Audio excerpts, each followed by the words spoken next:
Nikola Tesla's contacts with space beings, space people. Declassified FBI document mentions this.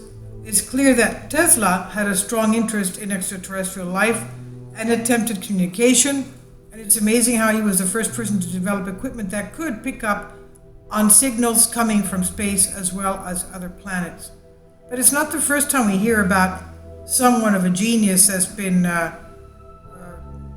made out to have contact with off-world people. They said the same thing about Leonardo da Vinci, for example.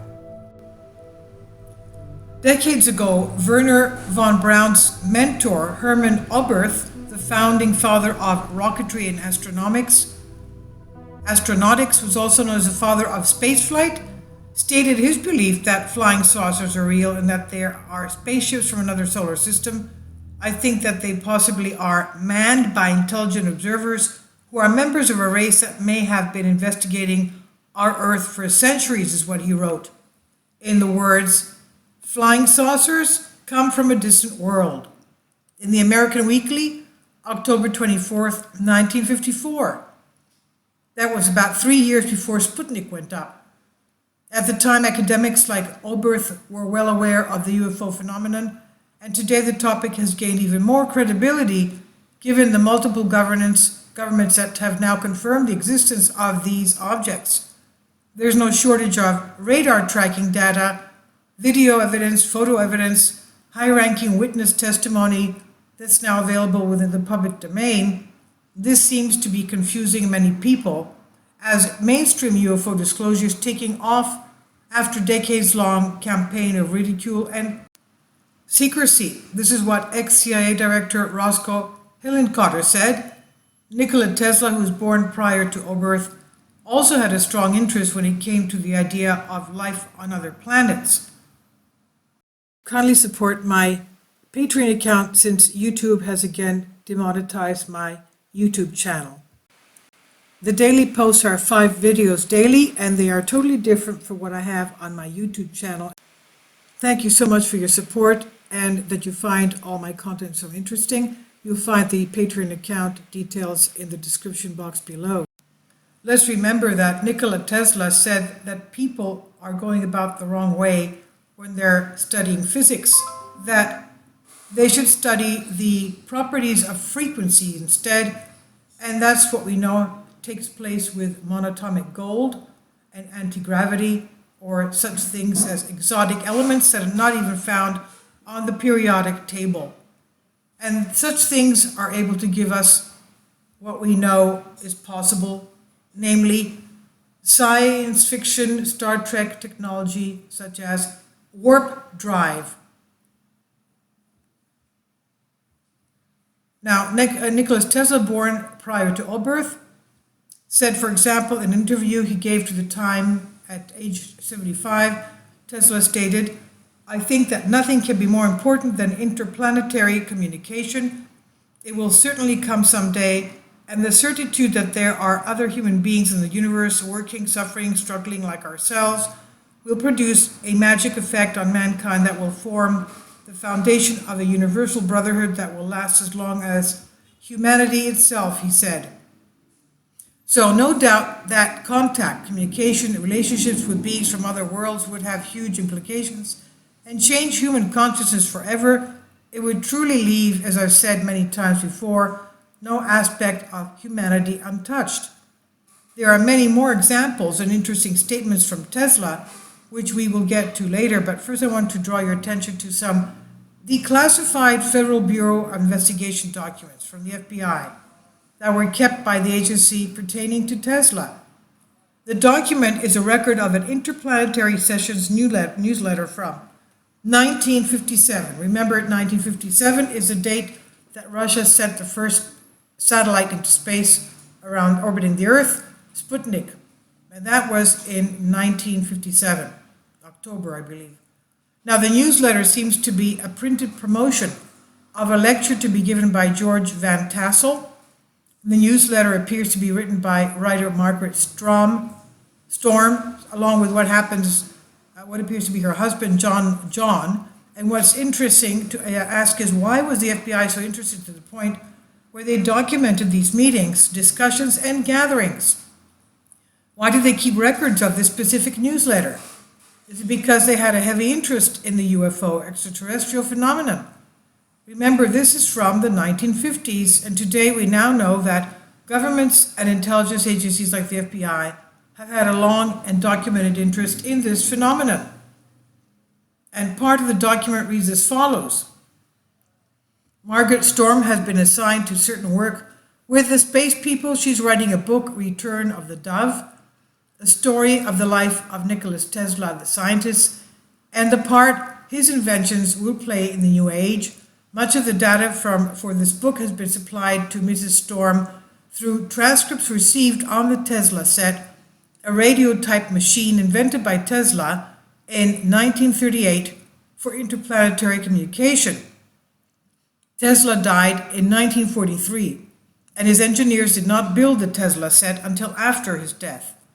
It was placed in operation in 1950, and since that time, the Tesla engineers have been in close touch with spaceships. The space people have visited the Tesla engineers many times and have told us that Tesla was a Venusian, meaning he was from Venus, brought to this planet as a baby in 1856, and left with Mr. and Mrs. Tesla in a remote mountain province in what is now Yugoslavia. Tesla's connection with the space people was not revealed until 1950s. Now, whether or not we believe this is up to you, as there is no real way to verify the claims. The document brings up more related UFO phenomenon. Let's remember, this is all from a declassified FBI document. As far as George Van Tassel goes, he had a long career in aviation, starting off with Douglas Aircraft, then moving to Hughes and finishing with Lockheed. In the early 50s, he went public claiming he had contact experiences with people from space. According to him, these beings issued warnings of destruction, giving humanity's ways along with messages of universal peace. And after this, they apparently began instructing Tassel on how to construct a building that could reverse the aging process. It was called the Integratron, and the project consumed all of his time. He claimed the instructions for the device came from aliens from the planet Venus. And he apparently died of a heart attack shortly before the first demonstration was set to take place. Having studied the lore of the UFO extraterrestrial phenomenon for more than 15 years now, one thing I find particularly interesting are the stories and encounters that involve messages of concern about the direction humanity is needed and the urgent need to change our course to avoid poverty, war, hunger, environmental destruction, and disaster. There are countless examples of this. One of many would be the encounter more than 60 school children had in Zimbabwe in 1994. And let's remember, that's on the internet, you can find that, but they were all frightened by what they had encountered there.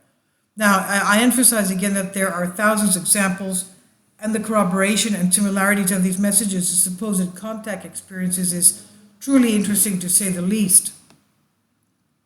Now, if you'd like to dive into the benevolent good or malevolent bad discussion, you can do so in articles in the link here. And just because the claims in the document can't be verified does not mean that Tesla's interest in extraterrestrial communication is not verified. As mentioned earlier in the article, it is.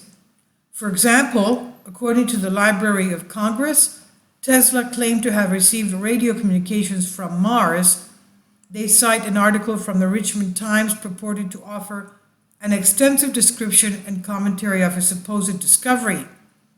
Quote, as he sat beside his instrument on the hillside in Colorado, in the deep silence of that austere, inspiring region where you plant your feet in gold and your head brushes the constellations, as he sat there one evening alone, his attention, exquisitely alive at that juncture, was arrested by a faint sound from the receiver, 3 fairy taps, one after the other at a fixed interval. What man who has ever lived on this earth would not envy Tesla at that moment? End quote. A direct quote from Tesla below, taken from his piece, Talking with Planets. And he said, I can never forget the first sensations I experienced when it dawned upon me that I had observed something possibly of incalculable consequences to mankind. I felt as though I were present at the birth of a new knowledge or the revelation of a great truth. Even now, at times, I can vividly recall the incident and see my apparatus as though it were actually before me. My first observations positively terrified me, as there was present in them something mysterious, not to say supernatural, and I was alone in my laboratory at night. At that time, the idea of these disturbances being intelligently controlled signals did not yet present itself to me. The changes I noted were taking place periodically and with such a clear suggestion of number and order that they were not traceable to any cause then known to me. I was familiar, of course, with such electronic disturbances as are produced by the sun, the aurora borealis, that is the northern lights, and earth currents. He means, of course, Earth's magnetosphere. And I was sure it could be of any fact that these variations were due to one of these causes. The nature of my experiments precluded the possibility of the changes being produced by atmospheric disturbances, as has been rashly asserted by some. It was some time afterward when the thought flashed upon my mind that the disturbances I had observed might be due to an intelligent control. Although I could not decipher their meaning, it was impossible for me to think of them as having been entirely accidental. The feeling is constantly growing on me that I had been the first to hear the greeting of one planet to another. I was not merely beholding a vision, but had caught sight of a great and profound truth. End quote. Another example of Tesla's thoughts in his own words. Quote, others may scoff at the suggestion of communicating with one of our heavenly neighbors as Mars, or treat it as a practical joke, but I have been in deep earnest about it ever since I made my first observations in Colorado Springs. At the time, there existed no wireless plant other than mine that could produce a disturbance perceptible in a radius of more than a few miles. Furthermore, the conditions under which I operated were ideal, and I was well trained for the work. The character of the disturbances recorded precluded the possibility of their being of terrestrial origin, and I also eliminated the influence of the Sun, Moon, and Venus. As I then announced, the signals consisted in a regular repetition of numbers, and subsequent study convinced me that they must have emanated from Mars, the planet having just then been close to our Earth, he said. Final thoughts?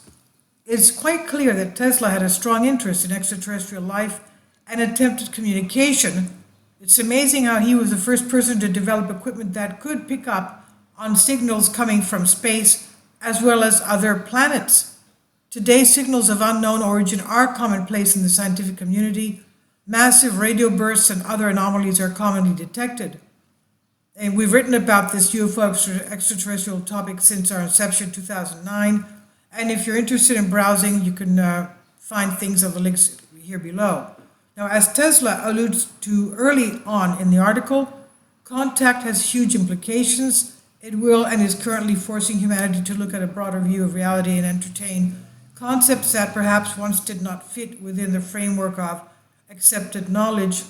Through all stages of human history, plausible concepts and even ones that are backed by evidence and examples have always faced harsh opposition and resistance.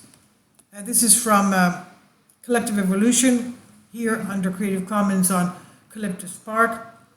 Let's keep in mind this is a month, and I guess within the next few days, the Pentagon will be giving disclosure on UFOs and what they have found. And then John Ratcliffe will come out and comment on them. Please leave your comments, and thank you for your support.